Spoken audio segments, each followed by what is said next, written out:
Welcome বন্ধুরা, welcome. কেমন আছো? আশা করি সকলেই ভালো আছো। তোমরা যারা আমাদের চ্যানেলে নতুন তারা অবশ্যই একটা করে সাবস্ক্রাইব করে পাশে থাকবেন। তোমরা অবশ্যই জেনে গেছো যে সিটি ফুটবল গ্রুপ তারা মুম্বাই সিটি এফসি ছেড়ে দিতে চলেছে।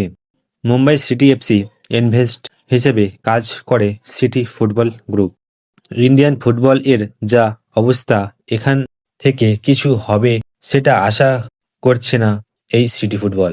তারা মুম্বাই সিটি ছাড়তে চেয়েছে, সেটা বিশাল একটা দুঃসংবাদ। এরপর বলি, গতকালকে এফসি গোয়ার সঙ্গে ইস্তেকলোল এর ম্যাচ ছিল, যেখানে 2-1 এ এফসি গোয়া ম্যাচটা হেরে যায়। এফসি গোয়া আগে 1 গোলে এগিয়ে গিয়েও তারপরে 2 গোল খেয়ে এফসি গোয়া ইস্তেকলোলের কাছ থেকে পরাজিত হন। কালকের ম্যাচ শুরু হওয়ার আগে এফসি গোয়া এই ইন্ডিয়ান ফুটবলে যা অবস্থা তা নিয়ে একটি প্রতিবাদ জানায়, সেটা তোমরা ছবির মাধ্যমে জানতে পারছো। এরকম একটা প্রতিবাদ করেছিল, বর্তমানে এই সময়ে কত সুন্দর খেলা হতো আইএসএল এবং ডিসেম্বর মাসে, তাও হতে দিচ্ছে না এআইএফএফ। আর কিছু বলার নেই, কি হবে ভারতীয় ফুটবল। আশা করব নতুন বছরে খুব তাড়াতাড়ি আইএসএল শুরু হোক। এরপর বলি, আইএসএল নিয়ে যে মিটিং হয়েছে, তো দেখো আইএসএল এর জন্য দুটো প্রপোজাল রাখা হয়েছে 2025-26 আইএসএল এর জন্য। প্রথম যে প্রস্তাব রাখা হয়েছে, সেখানে আইএসএলে যে 14টা টিম আছে তাদেরকে ইস্ট এবং ওয়েস্ট হিসাবে ভাগ করা হবে। 7টা করে, 7টা ইস্ট এবং 7টা ওয়েস্ট হিসাবে ভাগ করা হবে। এই দুই গ্রুপ টোটাল 42টা করে 84টা ম্যাচ খেলবে, মানে একটি গ্রুপ 42টা করে ম্যাচ খেলবে।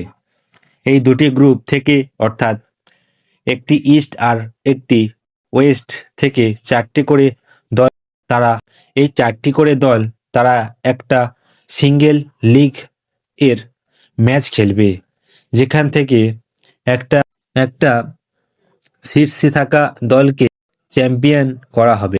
এখানে রিলেগ্রেশন আসছে, যেখানে দুটো গ্রুপ এ 3টে করে 6টা দল থাকছে, তারা কিছু নিজের মধ্যে একটি করে ম্যাচ খেলবে, তাতে রিলেগ্রেশন চলে আসছে।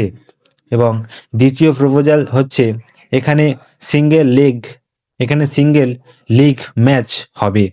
সেই সিঙ্গেল লিগ ম্যাচ এর মধ্যে হোম এবং অ্যাওয়ে যে কোনো একটি নিয়মে বা যে কোনো একটি মধ্যে ম্যাচটা হবে। টোটাল খেলা হবে 91টা ম্যাচ, টোটাল 13টা করে ম্যাচ খেলবে প্রত্যেকটা দল, এবং যে কোনো দল 6 থেকে 7টা হোম বা অ্যাওয়ে ম্যাচ খেলবে, এবং যে টেবিল টপে থাকবে সেই লিগ চ্যাম্পিয়ন হবে।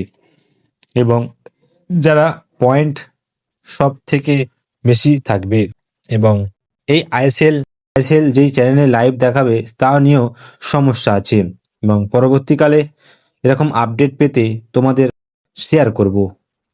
পরবর্তীকালে এরকম আপডেট পেলে তোমাদের শেয়ার করব, এবং এরকম আইএসএল রিলেটেড ভিডিও পেতে অবশ্যই সাবস্ক্রাইব করে পাশে থাকবেন। তো ধন্যবাদ।